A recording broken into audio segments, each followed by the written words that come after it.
乌军发起第二次库尔斯克攻势，泽连斯基称要在此建立缓冲区。台湾海陆空军力全面增强，首架 F-16V 抵达。日本护卫舰加贺赴美国测试 F-35B 起降能力。美国批准向罗马尼亚出售 F-35。俄罗斯通胀抑制已达冷战后最高。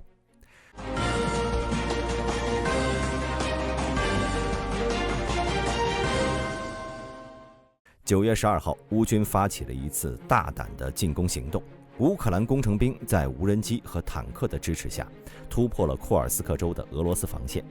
本次行动的地点呢，位于乌克兰突出部西部20英里处。对此，军事媒体评论称，这次突袭行动相对比较意外，是8月6号乌克兰在库尔斯克行动的重演，但结果呢，远比上次更为成功。最初情报显示，乌克兰军队成功突破了俄罗斯边境的防御设施，包括土堤、壕沟和混凝土坦克障碍。但在突破后不久，便遭遇了更强的俄军抵抗。克里姆林宫声称其部队在陆军航空兵和炮火支援下击退了乌克兰的进攻。然而，参与这次行动的乌克兰科尔内无人机小组否认了克里姆林宫的说法，并批评报道这次突破的媒体是缺乏信息的歇斯底里，或者是被收买的亲俄心理战行动者。作为反驳证据，科尔内小组发布了一段更长的视频，显示乌克兰装甲纵队越过突破口后，快速沿着道路前进，直至距离边境仅3英里的维塞洛耶镇。虽然有一辆装甲车受损，但其余车辆无视附近的炮火冲击，继续推进至维塞洛耶南部边缘。目前尚不清楚乌克兰军队是否会继续向前推进，但科尔内小组声称，我们已经向新的区域推进了数公里，深入俄境内，数千名俄军新兵面临被包围的风险。不过，该说法并没有视频证据作证。根据目前可以确认的情报，乌克兰在韦塞洛耶的行动发生后，又控制了几个外围据点。第二天，乌总统泽连斯基在9月13号表示，乌克兰在库尔斯克州的行动的目的是为了阻止俄罗斯未来在东北部边境发动新的攻击，其目的是在深入俄边境25公里的位置建设一条缓冲区。乌克兰总司令希尔斯基将军补充道，乌克兰的入侵破坏了俄罗斯对苏梅州的进攻计划，减少了俄军入侵乌克兰北部的威胁。泽连斯基还指出，乌克兰入侵库尔斯克州影响了俄军在顿涅斯克州的进攻行动。他表示，这次入侵减缓了俄军在整个顿涅斯克州的推进，并将俄军在波克罗夫斯克方向对乌军的火炮弹药优势从12:1降到了2.5:1。目前已有迹象表明，俄罗斯当局将一些预备役部队从顿涅斯克州调往库尔斯克，以应对乌克兰的入侵。虽然这种调动规模有限，但如果俄罗斯继续从顿涅斯克州转移更多的预备役部队，可能会对其未来的进攻节奏产生影响。最近一段时间，台湾国防消息不断，首先是期盼已久的 F-16V 又要延期了。9月11号，有媒体引用不愿意透露姓名的相关人士消息，称用于交付台湾的 F-16V 首架战机原定于本月底出厂交付，届时台湾空军高层将领及驻美军事代表团成员将应邀出席观礼。大兵呢也看到了这条消息，还在上期节目里提了一嘴。但在9月13号，台空军司令部发布了辟谣，称 F-16V 交付时间尚未知，但是不会在9月底。根据台湾空军司令部的声明，虽然最初计划是2024年第3季度完成首架 F-16V Block 70战机的出厂，但是由于国际局势剧烈变动，导致部分供应商交货延迟，美方组装进度也相应调整。因此，台空军现在已将目标调整为在今年第4季度完成首架机出厂。台空军司令部表示，他们将会通过专案会议和防厂督导等机制，严密掌握生产协调进度，以期尽快完成交机。翻译一下空军司令部的意思就是已经尽力了，计划是2024年之前交付，但是也不能保证。2021年11月18号，太空军成为全球首个通过升级后的 F-16V Block 72实现全面作战能力的部队。F-16V 配备了北约标准的电子战设备和多种空对空及空对地武器，能够执行多种任务。台湾的 F-16V 展示了多种不同任务配置，包括反舰和空对空任务。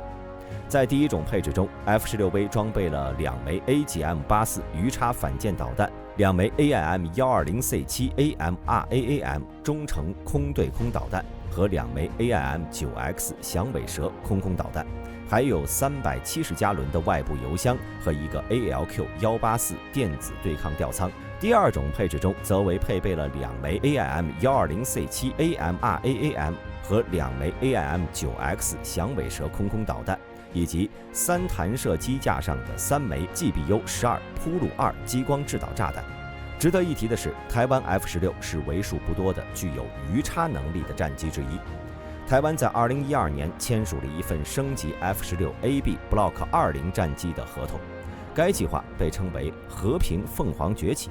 升级包括安装 APG-83 有源电子扫描阵列雷达、新的中央基座显示器、Link 16数据链、完整的夜视成像系统和联合头盔提示系统、新的嵌入式 GPS、INS 等。除了已经完成的升级项目，和平凤凰崛起2项也正在推进，旨在为 F-16V 添加自动地面碰撞避免系统、AGM-88 哈姆雷达软件改进和高级敌我识别功能。通过这些升级，太空军将进一步提高其应对复杂作战环境的能力。从2018年以来，台湾汉翔公司接管了 F-16的本地升级工作，整个升级项目进度最初缓慢，但克服所有技术挑战后，以每年至少24架飞机的速度稳步推进，最终在2023年完成所有141架飞机的升级。此外，台湾在2019年订购了66架新建的 F-16V Block 70战机，这些战斗机将分配给台东空军基地的第7战术战斗机联队。台湾空军除了向洛马公司新订购的66架 F-16V 外，还将现有的 F-16AM、BM 机型交由汉翔公司进行升级改造，以进一步提升为 F-16V 构型。值得一提的是，汉翔公司负责的凤展计划预计将在今年12月底完成。这项工程涵盖了所有空军现役的 F-16AB Block 20战机升级为最新的 F-16V 型。在即将到来的明年度2025年预算中，太空军已经编列了3664.9万元资金，计划派遣65名飞行员前往美国，接受 F-16战机的后续战术训练。这一举措意在强化空战战术训练，为空军培养更多的 F-16V 种子教官，确保未来能够应对复杂的战术需求。除了 F-16延期外，台湾自研轮式步战车云豹也被爆出了新问题。台湾自制的云豹系列8轮甲车，作为陆军和宪兵部队的主力机甲装备，目前服役数量已达670余辆。然而，这些8轮甲车交付部队使用以来，各类问题频发。据自由时报9月13号消息，为了解决这些持续出现的问题，陆军司令部决定启动一项全车队体检的专案计划，为全军的云豹8轮甲车进行专项维护保养，总金额高达14亿8250万元。项目涵盖期程从2025到2029。云豹8轮甲车是在今年7月和8月间被爆出50辆抗弹钢板出现了裂纹，其中27辆为2年内制造的 CM3430机炮装步战斗车，另外23辆则是超过保固期限的 CM32装步战斗车和 CM33装步战斗车。军备局解释称，裂纹的原因在于部分焊接不良等因素。截止到今年8月1号，已经完成2辆车身前斜板的全新更换，以及48辆着陆板裂纹的焊补修复。经过军备局第209场雾化性实验室等多重测试，确认防弹相关功能没有问题。军备局表示，已和合约商深切检讨，并将持续改进。然而，这并不是云豹8轮甲车第一次因质量问题而受到关注了。此前，云豹甲车的德标厂商在动力底盘系统上的采购为了谋取暴利，购买了低价劣质的综合液压泵等零件，导致云豹甲车故障频发。尽管台湾军方已经声称解决了动力底盘系统问题，但是由于这些问题的车辆大部分仍在现役服役，无法立刻淘汰，台军方只能通过专案方式来编列经费进行改进。说完空军和陆军，我们聊聊海军。汇龙无人潜艇是由中科院和龙德造船携手打造的一款水下无人测试载具。9月11号被目击完成建造，并首次出海进行海上测试。这款潜艇因其独特的设计和高技术水平，吸引了军事实验和研究领域的高度关注。汇龙无人潜艇的研发始于2020年，以汇龙专案为名，以中科院与龙德造船联合研制，目的是吸收国内新创学术研究，发展军民两用的关键技术，拓展海洋资源的运用。这款无人水下载具的排水量接近100吨，长度约30米，宽约6米。其整体外观和功能设计类似于小型潜艇。最新公布图片显示，汇龙的水面部分已经建造完成了，其外观细节清晰可见，呈现出典型的小型潜艇特征。在一次海上测试中，军事爱好者观察到该潜艇被安置在一个小型浮动钢棚里，其帆罩和艇体上部的遮盖物已被移除，露出了鲜明的白色涂装。在测试过程中，汇龙潜艇在工作人员的指挥下缓缓离开泊位，开始了其首次海上测试。从最新照片来看，潜艇的舰首系环和帆罩后部装有2套摄像设备，可能是用于执行可见光和热成像观察任务。潜艇外部还设有栏杆和管线，但并未配备明显的监视侦察设备。潜艇的升降舵设计表明，舰首部分在水面之上，而在测试期间，这一部分始终被黑布盖着。尽管海上测试结果尚未公布，但汇龙潜艇的出现无疑是表明了台湾在水下无人载具技术领域的技术进步。虽然目前汇龙主要作为测试平台使用，没有搭载武器系统，不属于作战型无人潜艇，但其带来的技术积累却刺激未来台湾的军备设计。俄乌战争已经证明无人艇在现代战争中的潜力。日本海上自卫队计划在2024年10月5号到11月18号派遣经过航母化改造的加贺号直升机护卫舰前往美国加利福尼亚州圣迭戈，进行 F-35B 隐形战斗机的舰上起降实验。这次改造包括将舰首部分从梯形改成了长方形，并增强甲板耐热性，以适应战机降落时产生的高温。日本海上自卫队最高领导海上幕僚长斋藤聪强调，海上起降战机对包括防卫广阔太平洋一侧的日本周边海域和空域至关重要。获得运用 F-35B 的能力将提升防卫力，有助于印度洋太平洋地区的和平稳定。加贺号的第一阶段改装是在2022年开始的，并于2024年3月完成。改装内容包括船头的改型、增加耐热甲板区域和加固甲板。第二阶段改造预计2026年开始，主要包括船体内部改造。这些改造将使加贺号能够搭载 F-35B 战机，提升其海上作战能力。日本已订购42架 F-35B 战机，其中6架定于2024财年末交付。这些战斗机将被部署在航母上。日本海上自卫队也在积极地与拥有 F-35B 航母飞行经验的国家，比如意大利、英国和美国进行交流，以收集相关数据和经验。此次加贺号的实验是继2021年10月出云号上进行的 F-35B 测试之后的第2次舰载实验。此外，日本海上自卫队还计划进行大规模整编，以提升其远海作战、两栖作战和航母编队作战能力。这次整编意味着日本海上力量正意图摆脱护卫的标签，发展更为外向和攻击性的能力。这些动作显示了日本在军事上的扩张意图，以及其在区域安全环境中寻求更大影响力的决心。美国国务院在周五宣布，已经批准了一项对罗马尼亚的军售协议，涉及32架由洛马公司生产的 F-35A 联合攻击战斗机，总价值约72亿美元。这项交易还包括由普惠公司制造的 F-135发动机，用于每架战机，以及一个备用发动机。罗马尼亚通过这次采购，将为其前2个 F-35中队配备战机。该国还计划在未来增购16架飞机，以组建第3个中队。如果交易完成，罗马尼亚将成为继波兰和捷克之后第3个装备 F-35的东欧北约成员国。罗马尼亚预计在2030年接受其首批 F-35。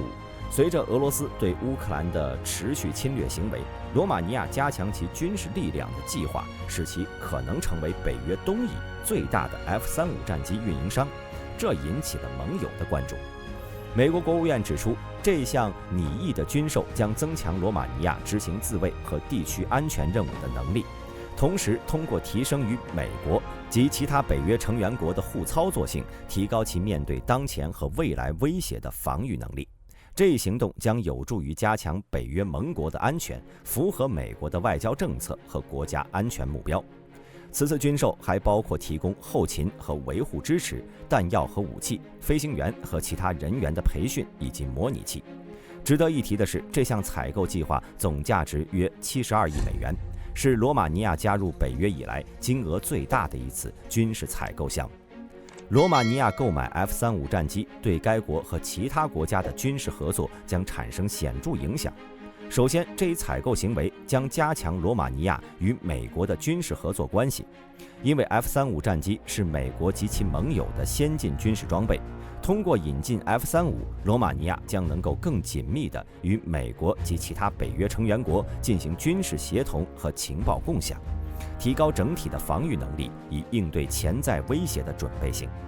此外，罗马尼亚的这一决策可能会在东欧地区产生连锁反应，促使周边国家也考虑加强自身的军事能力，以保持区域力量平衡。这可能会增加该地区对先进军售装备的需求，从而影响欧洲的军售市场。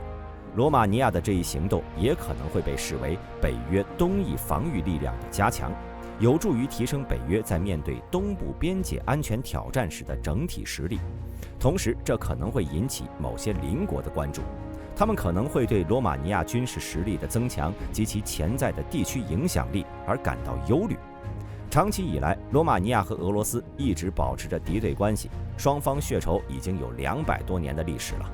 去年7月，据法新社报道，在罗马尼亚政府的要求下，40名俄罗斯外交官和驻布加勒斯特使馆的工作人员在当地时间7月1号离开了罗马尼亚。该事件被视为罗马尼亚和俄罗斯的关系自俄乌冲突爆发以来恶化的标志。